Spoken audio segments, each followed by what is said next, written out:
Hey guys, welcome back to another episode of We Believe in Film. I'm your host, Timothy Ditzler. Guys, it feels good to be back. It feels good to be back. Yeah. That was me clapping. I probably shouldn't be clapping. It's probably blowing out the audio right now. Alright, so let's get right into it. The future of this podcast, until I get everything switched over to Podbean, or I was looking into a couple different platforms for this that distribute the podcast, to iTunes and to GooglePlay and all that stuff. But I think it's expensive. It's expensive to do these things. And, I put a lot of my money into the YouTube. All the rest goes into the analog talk. And then I have, an electric bill and cable internet and all that stuff. So I'm really working with scraps here to bring this podcast to bloom. I'm working on it. I'm saving aside a little bit every once in a while to get this thing up and running. But until then, you guys are just gonna have to put up with me uploading to YouTube and SoundCloud. I came up with SoundCloud, a light bulb went off, and I know a lot of you like to listen to the audio while you're at work or in the car, and if you're not a YouTube Red subscriber like I am, you don't get the option to close YouTube and have the video still play. YouTube is a real pain in the ass when you're just trying to listen to audio if you're not a YouTube Red subscriber. I know I have SoundCloud on my phone, and that's mostly to get tracks for my YouTube video, but SoundCloud's an easy download. I would hate to have you guys download that another app just to listen to this podcast if you already don't have it, but you just have to bear with me, and we will, I promise you guys, by spring we will have this on iTunes, and this will be a full working show, full working podcast, I promise. So I also wanted to touch on kind of like the future of this whole thing. Like what is the goal of We Believe in Film in 2018? I know I've mentioned on my YouTube that I really want to grow this thing. I want to bring some interviews. I want to do some gear reviews. I want to do kind of like different kind of interviews. I don't want to just have a guest on and do an hour-long draining interview. There's already a million of those podcasts. And I'm not trying to talk crap on analog talk or anything like that. I didn't mean to make it sound like that. I just kind of want to like make this different. So I figured if I have a guest on, I'm only going to do kind of 15 to 30 minute spots with that guest on the topic that the show is going to be about. So I'm going to do weekly to bi-weekly shows, because I want these to be really planned out, deep dives on film related things, photography related things, creative things like, creative flow and juices and what gets you going, and even to anxiety and depression and why we push ourselves to do art, and sometimes art doesn't fulfill the anxieties and the depression and all this stuff. That I just have a lot of ideas for this show. I don't want it to just be another guest interviewing podcast, but I also don't want to just be myself either, or have it just be myself, like me alone just talking to you guys, because that, I'm sure that loses its spunk after a while. I just don't want to burn this thing out, so I have to incorporate things into this show to kind of keep the want, keep you guys entertained, keep me entertained, because, it's definitely hard to find the time to do things like this podcast after Analog Talk is a full-time job, my YouTube is a full-time job, and then my full-time job is a full-time job. And then I have to be a boyfriend, a son, a cat dad. And then there's other things that I want to do, like travel and, read and go take photos. So I'm trying to incorporate this whole thing where it's good for all of us and where I can kind of give you my all. Okay, so that's pretty much what the future holds of this podcast, which I had talked about that a couple times while I was still on Anchor, and there's a lot to come with this, and I appreciate you guys being patient with the YouTube and the SoundCloud thing. I don't think it's going to be that bad to get through these episodes on that platform until I get over to iTunes and Google Play. Okay, so let's get to the meat of this episode. I figured since I dropped a new YouTube video, a new day in the life video yesterday, I figured we would do kind of a behind the scenes of that video. I'm going to start doing that as well. When I release a day in the life episode, I'm going to do one of these kind of behind the scene podcast deals. So if you haven't seen the video yet, hit pause. And I'm sure somewhere down below is a link that you can go watch that video. So go watch it. Go watch it real quick. I'm not going anywhere. Alright, and for those of you who had already watched it and who are here, so I kind of wanted to go over the cameras that I used in the video. I used the XA2 and the Yashica Matte 124G. I thought out of both of the XAs that I have an XA and then the XA2. And I thought I would like the XA more just because it's a rangefinder and you can actually focus the camera. But using the XA is just effortless. It's definitely become one of my favorite cameras. Richard, thank you. Thank you for sending that camera. Actually, thank you for sending all of these cameras because the cameras that I'm talking about right now are all coming from Richard Rollington. Oh, man. Thank you so much, dude. Yeah, so that's not the first roll I shot in the XA. I shot 2 rolls of Agfa Vista 200 in there and a roll of Lomography's 800 speed film too.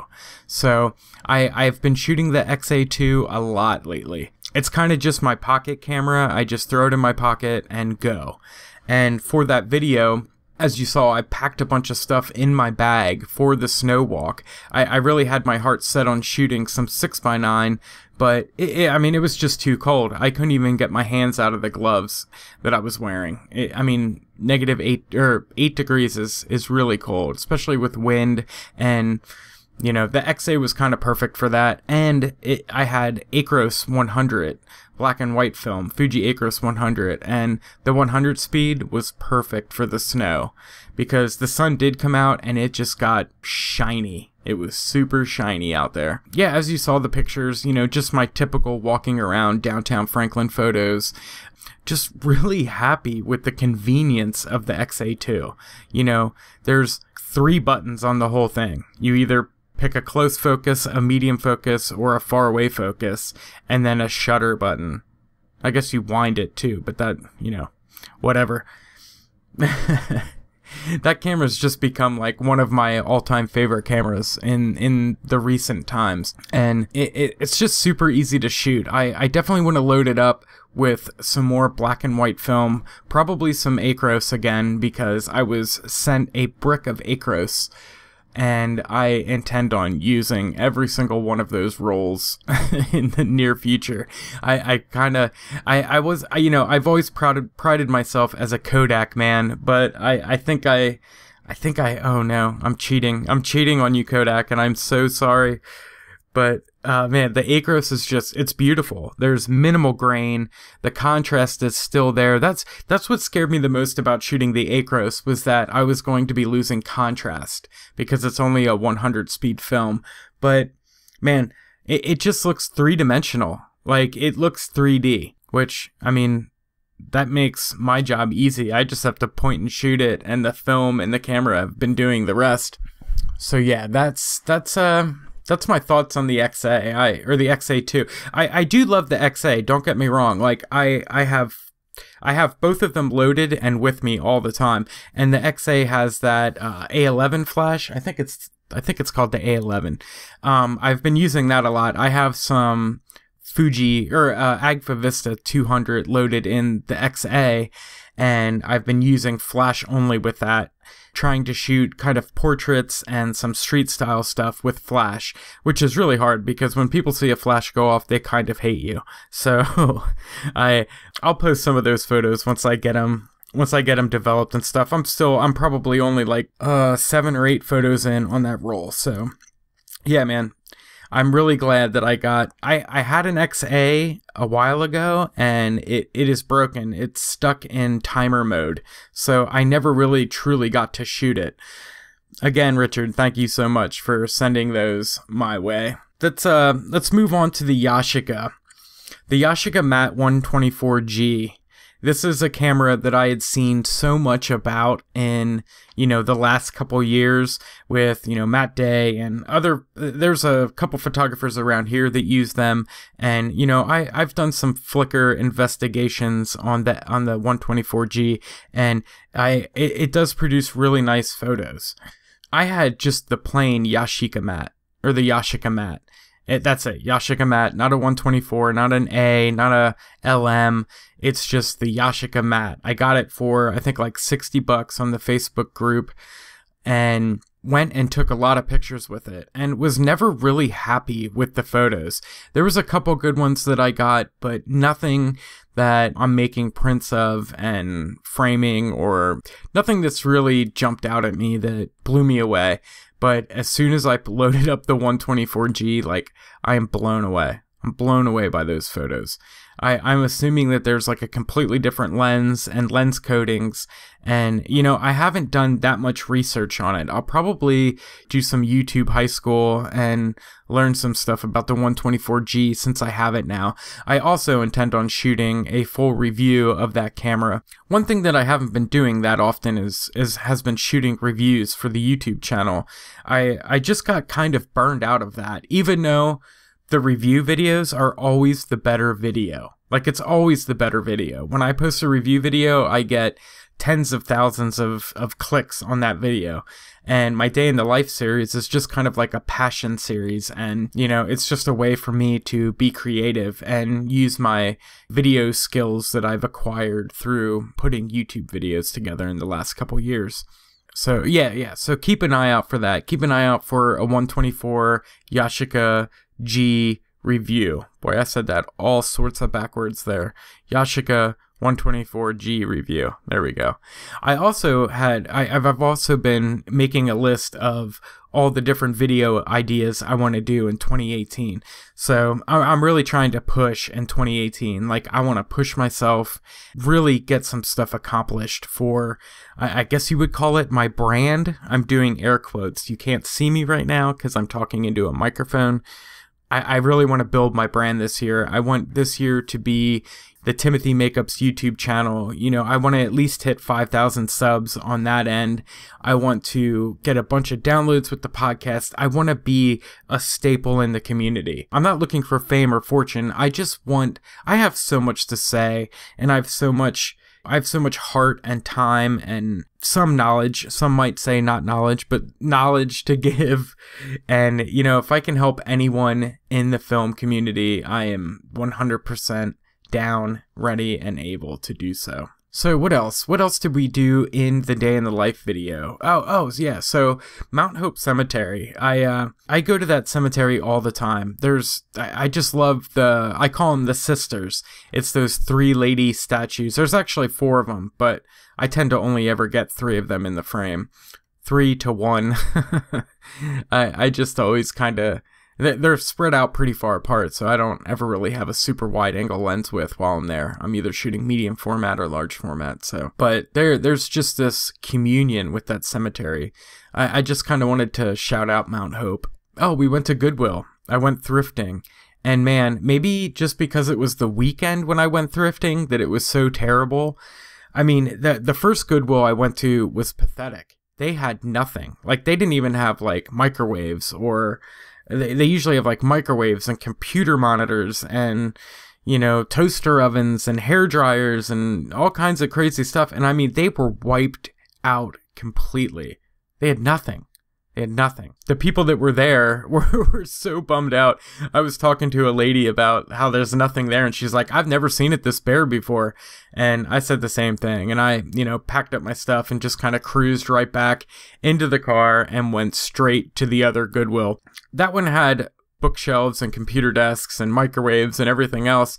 I always like to look for secondhand stuff. It's definitely cheaper than buying things like that at Target and Walmart and stuff. So, but no, they had one camera that was some like cereal box 35mm, terrible. I don't even think it worked camera, and a broken tripod with no tripod plate. So I was really disappointed, as you could tell in the video. I was super bummed out. I kind of just picked my sorrows up off the floor and decided to check out one more place, and that's the Arbor. I think it's called Arbor. It's a house that has a ton of awesome antiques.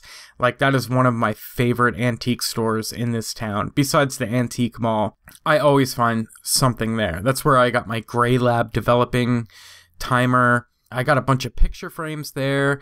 I got a Zeiss 4x5 Acon. I think it's an Acon. I'd have to look at it. I think it's an Acon. I think it's a Zeiss Acon. I don't remember, but it's a 135 millimeter 4x5 lens. Great lens. Made a couple awesome landscape shots with that before I got my 105 lens. Man, I found so many different things there, and now they have a full camera section that I wasn't even aware of. They didn't have that last time I was there. So there's definitely a collector that's selling his collection at this place. I saw a really awesome Voigtlander, but I think there was something wrong with it. I think the focusing was stuck. The rangefinder patch was stuck. It would spin, but I'm sure these are all things that are easy fixes, but I'm not mechanically inclined like that with cameras and stuff. So it's tough for me to put, especially this place, in downtown Franklin, everything is expensive. So a lot of these cameras are put out for sale to be, shelf pieces, and I'm always there to buy them to use them. And I think that Voigtlander was like 45 or 50 bucks, and that's what they're going for in working condition on eBay. So I had to take a pass on it. As you saw in the video, I ended up going with the Lan 440. Definitely a camera I've already had before, but the one I had was broken. And this one, it looks like it was probably taken out of the box twice. And it still had the original battery completely corroded inside of it. And, I cleaned that all up. Cleaned the whole land up in general. It was all dusty and stuff. Cleaned that up and got it all working. I only have 2 packs of FP100C left in the fridge, so I'm kind of just waiting for spring to come around, or maybe even a warmer day, and I want to go out and shoot a Fuji FP100C review for the YouTube. So that's kind of in the works. I have a rough outline written down for that video and some history lesson to be told. Yeah, so I'm pretty excited on this Lan, because the one that I have the Lan 100, and it's currently broken. No matter what, the shutter speed is always off. I tried a conversion kit for it. I tried a regular battery for it. It was just a sticky shutter. And again, I'm just not, I don't trust taking something apart. And that camera was one of my friend's grandfather's, so I would hate to kind of destroy it to see if I can fix it. So now I just use it as a shelf piece. It's just kind of sitting there, and it's a pretty camera in itself. But yeah, I'm going to take out that 440 and do some fun stuff with that for a YouTube video, and just for personal. I love instant photography more than anything in this world. That's extreme. That's extreme. Yeah, so for the video, to wrap up this little segment on my YouTube video, I did recycle some content. I tend to do a lot of the same thing. I had a comment left on my video that kind of rubbed me the wrong way a little bit, but in a way, it's fair. He's saying something true. Like, I do recycle a lot of the same content, the same locations, the same photos, the same everything. But one thing I use this YouTube thing for is kind of a diary, to look back on this when I'm older, and after time has passed, and I have some video evidence of me going out and being a photographer, edited to some hip music and stuff like that. But he made a comment saying that I should take some time off of work and take a 4-day trip to New York City and see the people and the places. And I would honestly, I would love to do that. I would love to do that. But unfortunately, bills and prior commitments, that's not something I can just pick up and do for YouTube. So when those things come about, I will definitely have a camera with me, and I will record those things. But until then, I appreciate you guys not giving me such a hard time on doing a lot of the same thing for these videos. It's basically just a behind the scenes, or a diary entry for me, and I'm glad you guys can find some sort of enjoyment out of that, and that I appreciate that. to the man who left that comment, I appreciate you giving the input. I want to do more, and I will do more. I'm definitely going to start doing some more stuff locally where, you know, I want to take a trip to the Smoky Mountains. I want to see a couple different things. Like, I want to do like a landmark tour of Tennessee while I'm here. I probably won't live here forever, so I definitely want to take advantage of being here and go do like a little bit of a landmark tour and see some sights. I appreciate your comment. I was mad at first, but I'm gonna let it go. I'm gonna let it slide because it's true. But I will switch it up a little bit for you guys. I'm gonna try and, you know, I started realizing that when I was putting this last episode together. I was just like, man, we have done everything that I'm doing here a million times. So I get it. But yeah, I fully intend on switching some stuff up and going on some sort of on location video stuff. All right, so I titled this Closing Thoughts in my notes. So I'm assuming some theme music's rolling on. That's another thing I'm going to do. I'm going to come up with a theme song for this. So I like the reuse of songs for podcasts. I like a theme song. So I'm sure you're hearing it right now. If you're hearing the episode, you're hearing the new theme music to the episode. So closing thoughts. Yes, brighter days to come for this podcast. We're definitely going to be on iTunes and Google Play by spring. I promise you that. Thanks again for, you know, sticking around. Thanks again for being so supportive, and thanks for all you guys who joined the Facebook group. Like, I love seeing your work. I love seeing you talk about stuff. I can't believe that I'm a part of something like that. Like, it blows my mind every day that I talk to so many of you, and it's just amazing. So I guess I'm gonna title this episode 1 of season 2. So Analog Talk and We Believe in Film are in season 2. That's pretty awesome. I never thought that we would make it this far. So, as you guys probably know, you can find me on Instagram and Twitter at timothy.makeups. You can find me every Wednesday with my co-host Chris Bartolucci on the Analog Talk podcast. This week's guest is Kyle from Brooklyn Film Camera. Awesome interview, man. It was so much fun talking to him and getting to hear some juicy stuff on the SX70 and talking about instant film, and it's just so much fun talking about that stuff. I love guest interviews on Analog Talk and making new friends, and it's cool. You can find me on there every Wednesday with Chris, and you guys, if you don't know, I do YouTube videos. Just go up to the search bar, write in timothy.makeups. You'll find a whole ton of videos that I've made. Man, feels good to be back. Feels good to be back. Feels good, feels good, feels good. All right, guys, I'll see you next week. Thanks for sticking around. It's been real.